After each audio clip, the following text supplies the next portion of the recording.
7h42, le premier invité de RTL Matin, il fait partie du groupe qui a déposé la censure, qui a fait tomber Michel Barnier et son gouvernement. Le député des Bouches-du-Rhône, coordinateur national de la France Insoumise. Thomas, vous recevez ce matin Manuel Bompard. Bonjour et bienvenue sur RTL, Manuel Bonjour. Bompard. Et avec 331 voix, telle Attila, la censure a emporté avec elle Michel Barnier et son gouvernement, laissant un paysage politique dévasté. Il se passe quoi maintenant ?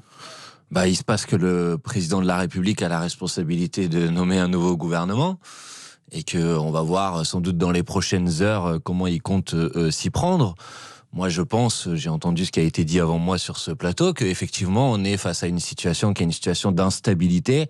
Et je ne vois pas aujourd'hui, au vu de la configuration de l'Assemblée nationale et de l'incapacité à faire quelques compromis que ce soit, qu'ont démontré notamment les macronistes depuis que M. Barnier a été nommé Premier ministre, je ne vois pas de situation stable qui s'avance. Et c'est la raison pour laquelle je pense... Donc on est exactement au même point qu'hier, sauf qu'on n'a plus de gouvernement ? Je crois, oui, d'un certain point de vue. Et donc je pense que si on veut ramener une solution de stabilité, parce que par rapport à ce que disait M. Langlais à l'instant, la vérité c'est qu'on a besoin de visibilité, de stabilité.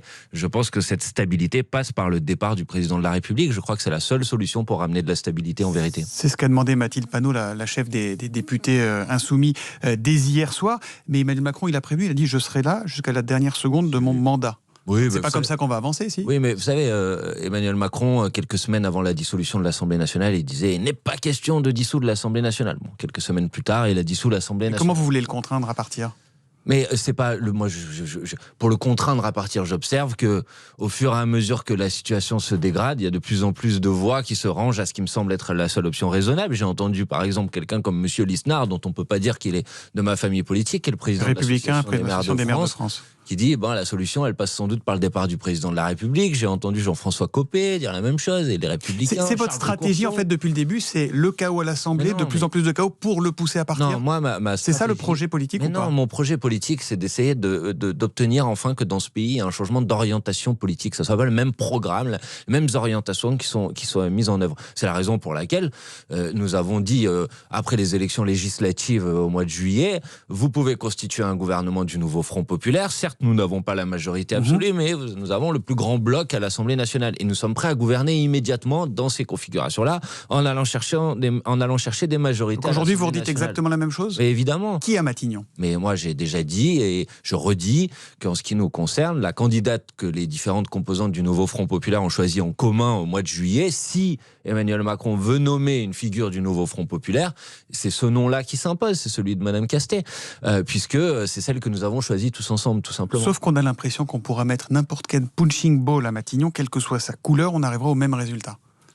Ça dépend en fait. Soit on décide de nous laisser notre chance et notre travail ensuite, c'est d'essayer de convaincre sur un certain nombre de propositions budgétaires, de textes de loi, une majorité des députés à l'Assemblée nationale de voter pour, mais ça nécessite que certains acceptent au moins de reconnaître le résultat des élections et de reconnaître dans quelle direction doit se tourner le pays. La difficulté auquel on a été confronté depuis que M. Barnier a été nommé Premier ministre, c'est qu'il n'était d'accord en vérité pour ne faire de compromis sur strictement rien. Enfin, la discussion sur le budget à l'Assemblée nationale, nous avons fait voter des amendements par une majorité de députés. M. Barnier n'en a repris aucun. Donc à la fin, c'est un peu facile de dire maintenant c'est moi ou le chaos, soit vous prenez ma solution, soit la situation va se dégrader. Moi je suis désolé, mais quand on nous impose un budget de la sécurité sociale... Vous n'êtes pas un peu responsable du chaos quand même ? Cette alliance contre nature avec le Rassemblement national, bon ok, vous avez gagné, mais c'est des cacahuètes, non ? Il n'y a pas d'alliance, monsieur, tout le monde le sait, on parle d'une motion de censure, la motion de censure a été adoptée, il y a les voix du nouveau Front populaire qui ont voté pour cette motion de censure et les voix du Rassemblement national également. Est-ce que ça veut dire qu'il y a une alliance ou un projet politique commun entre les deux ? Tout le monde sait que c'est faux. Donc, si vous voulez, je trouve que dans ce débat, il faut aussi prendre un peu les gens au sérieux. Moi, ce que j'ai trouvé un peu pitoyable dans l'intervention de Michel Barnier mardi soir à la télévision, avant la censure, c'est si M. Barnier pense que son budget de la sécurité sociale est bon, qu'il essaye de convaincre les gens, mais qu'il arrête avec soit vous prenez mes solutions, soit c'est le chaos. De toute façon, Michel Barnier, il n'est plus là. Vous avez eu des échanges avec Emmanuel Macron ou l'entourage du chef de l'État depuis hier ou pas ? Non, strictement aucun. Et si c'est pas Lucie Cassé, est-ce que Bernard Cazeneuve, Raphaël Glucksmann, Boris Vallaud, ça pourrait vous aller ou pas ? Mais non, mais Olivier appuyez fort? On a mis 15 jours, ça nous a beaucoup été reproché à l'époque, en disant c'est long, pour trouver un nom en commun qui convenait aux quatre formations politiques. Et en quoi ça rend Lucie Castet moins légitime que les noms que vous venez de m'indiquer? Ça change que Marine Tondelier, la patronne des écologistes, appelle à la recherche d'une solution dans le cadre du Front républicain. À situation exceptionnelle, solution exceptionnelle, dit-elle. Oui, mais ça ne veut rien dire, parce qu'en vérité, de deux choses l'une. Soit on pense qu'il faut une coalition avec le bloc macroniste, une grande coalition. Et pour vous, c'est pas question, ça? Évidemment, il n'en est pas question. Mais pas pour une raison de repli sur moi-même ou je ne sais quoi, mais parce que les électrices et les électeurs, au mois de juin, ils ont voté en fonction d'orientation politique. Or, je vois bien... Prenons un exemple. On dit le premier point de cette éventuelle grande coalition serait être l'abrogation de la réforme des retraites d'Emmanuel Macron.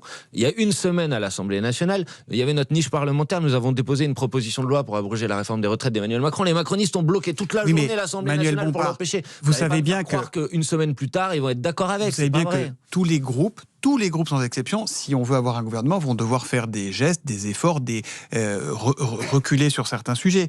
Si vous mettez ensemble pour travailler des gens qui ne pensent pas pareil, il va falloir que chacun fasse des concessions. Mais monsieur, évidemment. Et d'ailleurs, la preuve... À quelles concessions vous êtes prêts, vous ? Mais pas à renoncer, par exemple, à l'abrogation de la réforme des retraites qui a été soutenue par 92%, n'en déplaise à monsieur Langlais, des actifs, et qui n'a eu aucune majorité à l'Assemblée nationale pour être votée, et sur lequel, aux dernières élections législatives, il y a une grande majorité des Français qui ont voté pour son abrogation.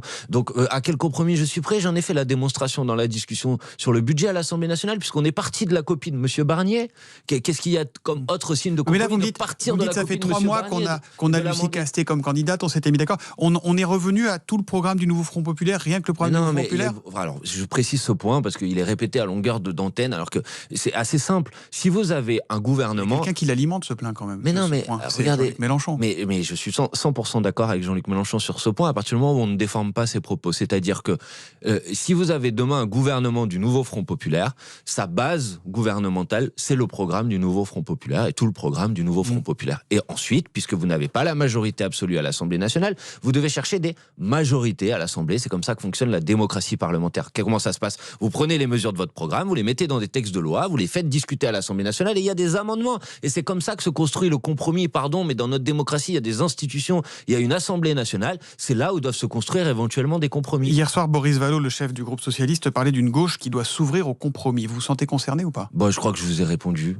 Voilà, moi j'ai pas de difficulté avec le compromis tel qu'il doit se construire à l'Assemblée nationale. Mais qui vous mettez autour de la table? Résultat des élections. Qui vous mettez autour de la table? Tous les députés. Vous mettez les centristes, vous mettez pas les macronistes, vous l'avez dit. Je ne vais pas aller faire semblant, si vous voulez, qu'on va se mettre d'accord sur un accord de majorité avec des gens qui n'en veulent pas et qui en ont fait la démonstration. Je vous dis juste, si vous avez demain un gouvernement du Nouveau Front Populaire, évidemment qu'il devra aller trouver des majorités à l'Assemblée nationale sur ces textes. Est-ce que Bernard Cazeneuve, je vous repose la question, pourrait être un Premier ministre satisfaisant pour la gauche? Mais évidemment que non, puisque il s'agit de mettre un Premier ministre du Nouveau Front Populaire, alors pourquoi ne pas choisir la candidate qui a été proposée par le Nouveau Front Populaire? Ou alors c'est monsieur Cazeneuve pour faire autre chose que le programme du Nouveau Front Populaire. Et moi, il se trouve que j'ai été élu sur le programme du Nouveau Front Populaire, donc je ne vais pas soutenir un Premier ministre sur un autre programme. Et est-ce que vous pourriez vous engager, comme le souhaite Boris Vallaud, un contrat de gouvernement dans lequel les différents groupes s'engageraient à ne pas voter la censure, un contrat de non-censure? Mais comme je vous ai répondu, évidemment que non. S'il s'agit d'avoir comme futur Premier ministre à nouveau un macroniste qui a perdu les élections européennes, puis ensuite qui a perdu les élections législatives, pourquoi voudrez-vous que je m'engage à ne pas le censurer? Donc si c'est Sébastien Lecornu qui sera là à 8h15... Non mais c'est quand même extraordinaire, on est en train de discuter, j'ai rien personnellement contre monsieur Lecornu, monsieur Barnier, mais monsieur Lecornu, il est ministre de monsieur Macron depuis 7 ans. Et depuis, il y a eu des élections européennes l'année dernière, les macronistes les ont perdues. Les élections législatives, les macronistes les ont perdues. Mais pardon, excusez-moi, mais on est en démocratie. Quand on vote, il faut quand même que c'est une conséquence. Parce que sinon, après, il ne faudra pas s'étonner que les gens se disent ça ne sert à rien d'aller voter.